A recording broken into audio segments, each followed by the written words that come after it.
Saudara, polisi mengungkap fakta baru dalam kasus pembunuhan anak politisi PKS di rumah mewah.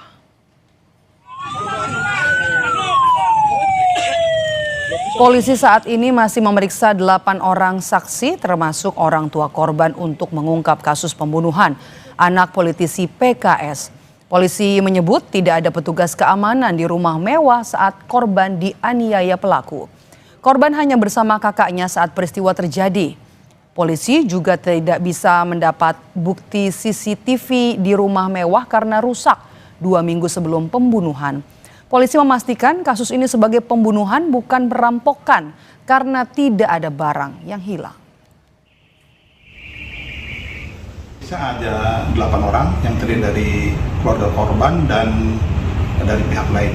Korban ini orang tua? Ya, termasuk orang tuanya. Sebelumnya itu udah rusak. Setelah dicek, rusak.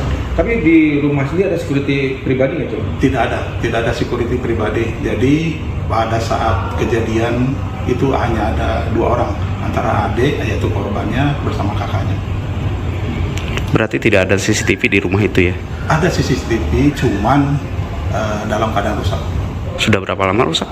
Kira-kira 2 minggu sebelum kejadian.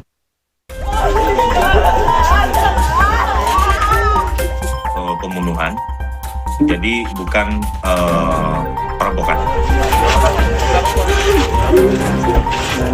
Kan orang penurut ya, dan badan juga bagus, walaupun usia 9 tahun tapi ketaatan pada orang tua itu luar biasa. Anak seorang politisi PKS tewas setelah mendapat penganiayaan berat di sebuah rumah mewah di kota Cilegon, Banten pada Selasa 16 Desember lalu. Setelah memeriksa 8 orang saksi dan melakukan otopsi, polisi memastikan korban tewas bukan karena perampokan, melainkan pembunuhan. Polisi menemukan sejumlah luka senjata tajam pada tubuh korban. Pasca peristiwa pembunuhan, rumah mewah ini masih dipasangi garis polisi. Dari hasil pemeriksaan saksi diketahui, korban sempat menghubungi orang tuanya untuk meminta pertolongan sebelum dianiaya.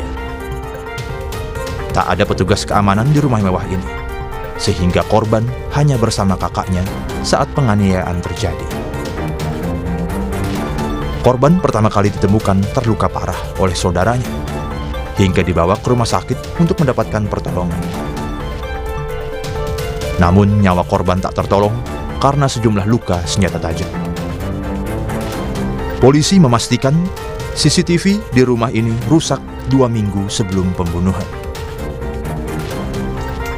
Psikolog forensik Reza Indragiri menilai, korban bukanlah target utama pelaku. Antara perilaku dengan motif belum tentu linear, bahwa sekali lagi belum tentu orang yang menghabisi korban adalah orang yang sungguh-sungguh punya kepentingan bagi meninggalnya korban. Tetapi pihak yang menjadi pihak kepentingan si pelaku adalah pihak lain, namun karena tidak bisa mencapai pihak tersebut, maka dicarilah pihak pengganti yang dalam hal ini adalah korban. Polisi kini sudah memeriksa 8 orang saksi untuk mencari pelaku dan motif pembunuhan anak politisi PKS. Tim Liputan Kompas TV.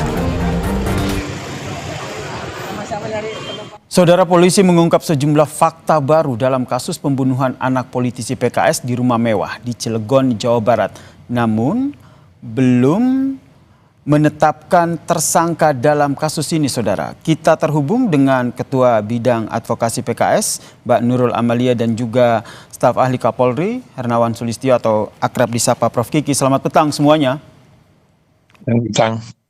Saya ke Ibu Nurul dulu nih sebagai advokasi dari PKS. Ibu Nurul sendiri sudah bertemu dengan orang tua korban dan mungkin sudah bercerita sebenarnya kronologi kasus pembunuhan putranya ini seperti apa, Ibu? Ya, jadi kalau terkait kronologis ya, saya belum bisa menyampaikan secara mendetail karena itu memang akan menjadi fakta ya dalam proses penyidikan ya. Jadi selama ini juga pihak kepolisian belum menyampaikan ya motifnya dan lain-lain. Jadi saya pikir saya belum bisa menyampaikan terkait fakta-fakta itu. Jadi kami sih sebenarnya memang memahami bahwa ini memang korban adalah anak dari Dewan Pakar PKS ya. Dan bagi kami ini kejahatan serius ya, dan ini akan menjadi peristiwa yang menghadirkan duka yang mendalam ya, tidak hanya bagi keluarga korban tapi juga tentu saja bagi masyarakat ya, seperti itu. Tapi Bu Nurul sudah bertemu dengan orang tua korban dan berbincang langsung begitu. Apa informasi yang mungkin bisa disampaikan ke publik? Ya saya belum bisa menyampaikan terkait itu ya, karena memang kami masih menunggu ya dari pihak kepolisian ya terkait apa sih sebenarnya yang terjadi gitu, seperti itu. Jadi Prof, saya belum bisa menyampaikan. baik, saya ke Prof Kiki. Prof Kiki, informasi terbaru polisi bilang ini meyakin bahwa ini adalah kasus pembunuhan, bukan pencurian. Menurut Anda dari penemuan ataupun fakta ini, apakah akan sulit begitu mencari sebenarnya siapa pelaku dalam peristiwa yang menewaskan seorang anak di kawasan elit ini? Saya kira kalau lihat data sementara nggak sulit. Masalahnya polisi harus memastikan karena pendekatan evidence based dalam pengungkapan suatu kasus itu memerlukan waktu. Misalnya nunggu hasil otopsi itu yang normal 4 hari. Nah, sementara publik pasti minta besok sudah ada tersangkanya.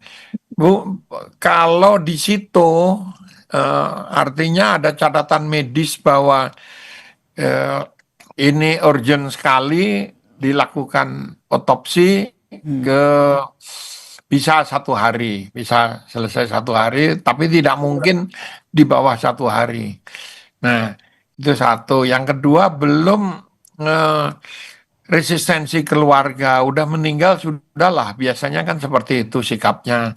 Ya sudah, tapi ada kan anggota keluarga yang pasti akan ngotot dicari, kalau dicari ya harus otopsi. Karena sebetulnya kalau kasusnya itu sudah pembunuhan atau diduga pembunuhan, barang jenazah itu milik negara. Jadi harus ada kompromi dari pihak keluarga, jenazahnya diotopsi. Kalau otopsi dalam itu ya dibuka, dadanya dibuka, semua diteliti satu persatu gitu. Nah, yang ketiga, evidence base ini juga termasuk bahwa dalam suatu kejahatan tidak boleh ada orang yang dikecualikan dari sangkaan. Jadi kalau dugaan itu pembunuhan seperti ini dari pihak keluarganya, dari pihak 4 orang ada yang dipecat oleh bapaknya almarhum, itu semua tidak boleh ada yang dikecualikan dari dugaan sebagai pelaku. Termaksud menelusuri ataupun menyelidiki sebenarnya apakah ada kaitannya dengan profesi ayah korban yang menjadi seorang politisi dan juga background dari seorang pengusaha ini? Oh iya, pasti itu harus ada dugaan ke arah sana. Jadi cara bekerjanya kan semua, misalnya ada 10 orang dari lingkungan profesional ayahnya, dari lingkungan bisnis gitu. Lalu teman-teman korban juga tidak boleh dikecualikan. Jadi teman-teman korban harus ditelusuri, diselidiki. Tapi kalau dugaannya misalnya dendam, dari awal kita udah lihat ini ditusuk berkali-kali, itu pasti emosi pelakunya tuh meledak gitu. Nah, dan kalau dia dendam, diculik, dibunuhnya di luar, bisa yang jauh dari rumahnya, tidak di dalam rumahnya. Nah, jejak fisik dari forensik itu pada kasus ini terlalu banyak sehingga saya yakin polisi bisa membongkar ini. Hanya masalahnya dia butuh waktu itu bisa 1 hari, bisa 4 hari standarnya forensik, bisa lebih dari itu gitu. Oke, kemudian ke Bu Nurul, ini kalau kita lihat polisi menyatakan bahwa ini adalah kasus pembunuhan begitu. Tadi yang disampaikan oleh Prof. Kiki juga beberapa dugaan motifnya. Dari PKS sendiri seperti apa mendorong proses hukum dalam kasus ini? Ya, jadi karena ini memang sudah ditangani ya oleh pihak kepolisian dalam proses pendalaman kasus, pemeriksaan saksi ya, pengumpulan alat bukti ya dalam rangkaian penyidikan tadi.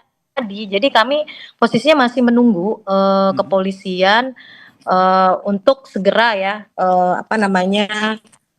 menemukan ya siapa pelakunya ya. Jadi pelaku dari dugaan pembunuhan ini gitu, seperti itu. Jadi karena memang belum ada penyampaian informasi terkait itu ya.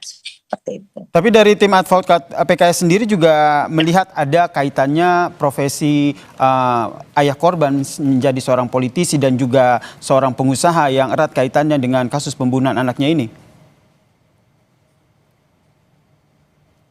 Ya, jadi kami sebenarnya gini, kami tidak berspekulasi ya dan tidak menganggap ini adalah permasalahan politik dan lain-lain gitu ya. Jadi kami masih menunggu sih hasil dari penyidikan ya apa yang dilakukan oleh aparat penegak hukum terkait ini, karena pasti akan ditemukan motifnya gitu ya. Seperti termasuk juga pelakunya, karena ini kan memang delik umum ya, bukan delik aduan. Jadi polisi memang harus bisa bekerja ya untuk menuntaskan ya perkara ini secara profesional dan transparan. Kami masih mengawal ya kasus ini ya agar diproses hukum secara benar, secara cepat gitu ya, seperti itu. Prof. Kiki, kalau kita lihat di TKP informasinya CCTV rusak sebelum peristiwa pembunuhan.